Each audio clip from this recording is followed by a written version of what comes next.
معزز صحافی حضرات، بلوچستان نہ صرف ایک کالونی کے طور پر رکھا گیا ہے، BSO نے قومی غلامی کا سدباب کرنے کے لیے انقلابی کیڈر سازی پر ہمیشہ سے توجہ مرکوز کی ہے۔ آج ہمیں جس سطح کے چیلنجز کا سامنا ہے، اس کے لیے ضروری ہے کہ قومی جوہد میں شامل تمام اداروں کی آپسی اتحاد پر زور دیا جائے۔ مرکزی چیئرمین بلوچ اسٹوڈنٹس آرگنائزیشن، اس ساتھ میں سینئر وائس چیئرمین ہیں بلوچ اسٹوڈنٹس آرگنائزیشن کی GN بلوچ، سیکرٹری جنرل ہیں BSO کے اورنگزیب بلوچ، انفارمیشن سیکرٹری ہیں فرید بلوچ، کامنٹ سازین ہیں، مرکزی کمیٹی کے ممبر۔ آج ہم یہاں پہ آپ سب صحافی حضرات کو خوش آمدید کہتے ہیں، اور بحیثیت مرکزی قیادت بلوچ اسٹوڈنٹس آرگنائزیشن آج آپ سے مخاطب ہو کر انتہائی مسرت محسوس کر رہے ہیں کہ آپ ہمارے موقف کو سننے کے لیے یہاں تشریف فرما ہیں، اور امید رکھتے ہیں کہ آپ اپنے اخبارات اور جرائد کے ذریعے ہماری آواز کو عوام کے وسیع تر حلقوں تک پہنچانے میں ہماری مدد کریں گے۔ گراں قدر صحافی حضرات، جیسا کہ آپ جانتے ہیں کہ آج کے عہد میں سرمایہ دارانہ نظام ہر گزرتے لمحے کے ساتھ نئے بحرانات کا شکار ہو رہا ہے، اور اپنے ان داخلی بحرانات کا سدباب کرنے کے لیے اس سفاک نظام کے چیمپئنز کو مسلسل خونی جنگیں چھیڑنی پڑ رہی ہیں تاکہ وہ محکوم اقوام کے وطن، وسائل، شناخت، ان کی معیشت پر قابض ہو کر اپنے اقتدار کو سہارا دے سکے۔ یہ سامراجی طاقتیں دوسری عالمی جنگ کے بعد سے لے کر اب تک مسلسل جنگوں میں رہی ہیں، اور آج بھی جنگی معیشت ایک بہت بڑا منافع بخش کاروبار ہے۔ بلوچ وطن سامراجی جنگوں کے گھیرے میں ہے۔ تمام تر عالمی قوتیں اپنے سامراجی عزائم کے لیے اس خطے میں جنگی سرمایہ کاری کر رہی ہیں، جو مستقبل قریب میں مزید تباہی کا باعث بنے گی۔ اس سامراجی جنگ کے تناظر میں بلوچ وطن کا تحفظ ہمارا اولین مقصد ہے۔ عالمی پراکسی جنگوں سے لے کر استحصالی پروجیکٹس کے ذریعے بلوچ قوم کو مزید غلامی میں دھکیلنے کی کوششیں ہو رہی ہیں، جو ایک قومی جرأت اور شعوری مزاحمت کی مانگ کرتی ہیں۔ آج پہلے سے کہیں زیادہ ہمیں قوم کی سیاسی تربیت پر زور دینا ہوگا، اور ایک عوامی فرنٹ کی تعمیر کو ممکن بنانا ہوگا جو ہر بلوچ کو ان حالات میں تحفظ اور اس کے تحفظ کی خاطر منظم کر سکے۔ محترم صحافی حضرات، سامراجی قوتوں کی آپسی رساکشی اور جنگ و جدل میں سب سے زیادہ نقصان اٹھانے والے اقوام ہمیشہ محکوم اور کمزور قومیں ہوتی ہیں۔ آج اگر یوکرین میں امریکہ اور نیٹو سمیت عالمی استعماری اسلحہ ساز یوکرین کے عام عوام کے خون سے دھن دولت سمیٹ رہے ہیں، تو وہیں مشرق وسطیٰ میں فلسطینیوں کی جارحانہ نسل کشی جاری ہے، اور پورے خطے میں نئی جنگوں کی تیاریاں شروع کی جا چکی ہیں۔ عالمی حالات بہت تیزی سے کروٹ لے رہے ہیں۔ سامراجی طاقتوں کی آپسی رساکشی اور سرمایہ دارانہ نظام کی زوال پذیری نے ملٹائی پولر سیاسی تناظر کو جنم دیا ہے، جس کا بنیادی مظہر مسلسل جنگوں کی صورت میں ہمارے سامنے آ رہا ہے۔ ایک طرف دنیا کی سپر پاور مقامی سطح پر شدید ترین بحرانات کا شکار ہے، وہیں اربوں ڈالر جنگوں میں جھونکا جا رہا ہے، جو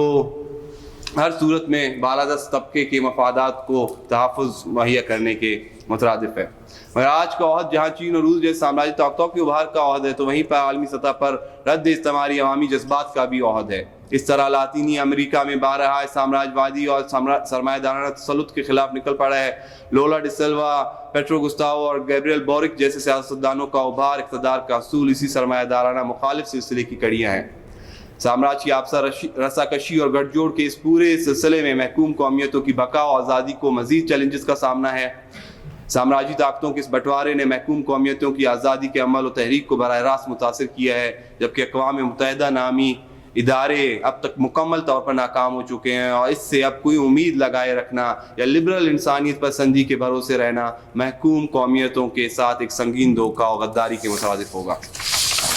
معزز صحافی حضرات،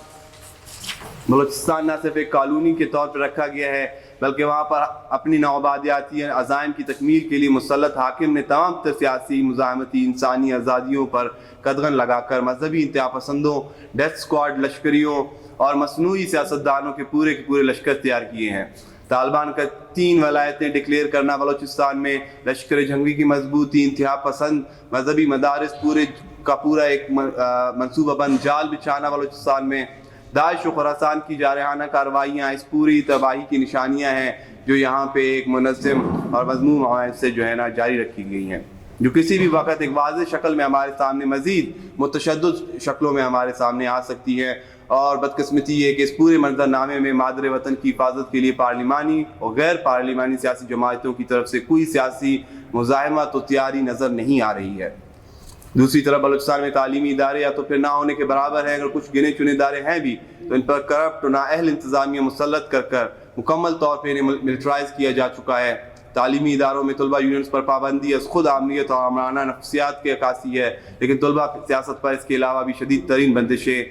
عائد کر دی گئی ہیں۔ تعلیمی اداروں میں بنیادی سہولیات کا فقدان، نیو لبرل پالیسی کے تحت پرائیویٹائزیشن اور فیسوں میں بے تحاشا اضافہ طلبہ سے تعلیم مکمل طور سے پر چھیننے کے مترادف ہے۔ بلوچ طلبہ پر ناانصافی یہ ہے کہ انہیں ایک منظم منصوبے کے تحت نشانہ بنایا جا رہا ہے، ان کی زندگی اور ان کے کیریئر کو خطرے میں ڈال کر انہیں جبری گمشدگیوں کا اور زندانوں کا سامنا ہے۔ محترم صحافی حضرات، بی ایس او نے نہ پہلے کبھی کسی بیرونی قوت کو بلوچ دھرتی پر قبول کیا ہے، نہ ہی آئندہ کرے گی۔ ان کے اور کوئی بھی بیرونی قوت کے خلاف عوامی شعور کو ابھارنے کا کام کرے گی تاکہ کسی بھی ممکنہ صورتحال میں ہم قومی سطح پر اپنی بقا کو ممکن بنا سکیں۔ آج ہمیں جس سطح کے چیلنجز کا سامنا ہے، اس کے لیے ضروری ہے کہ قومی جوہد میں شامل تمام اداروں کی آپسی اتحاد پر زور دیا جائے اور ایک منظم انداز میں آگے بڑھا جائے۔ بلوچ اسٹوڈنٹس آرگنائزیشن نے ہمیشہ طلبہ کو شعوری اور نظریاتی سیاست سے جوڑنے، ان کے بنیادی حقوق کی جدوجہد کرنے، قومی اور طبقاتی جدوجہد کی تاریخی پیرائے میں منظم کرتے ہوئے آگے بڑھ رہی ہے، اور تمام تر غیر سیاسی رویوں اور سیاسی عمل پر پابندیوں کے باوجود بی ایس او اپنی کاوش میں کامیاب رہی ہے۔ معزز صحافی حضرات،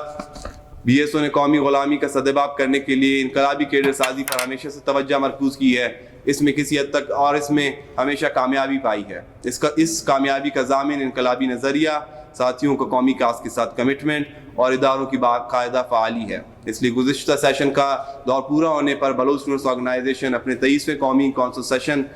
کا اعلان کرتی ہے، جو کہ جنوری میں بنام مادر وطن کے دفاع میں اور بنام عبدالعزیز کرد، شیرو مری اور شہید حمید شاہین منعقد کیا جائے گا۔ یقیناً یہ قومی council session B S O سمیت طلبہ سیاست اور مجموعی قومی سیاست میں ایک معیاری جست کا باعث بنے گا۔ مرتبہ پھر آپ سب کا شکریہ۔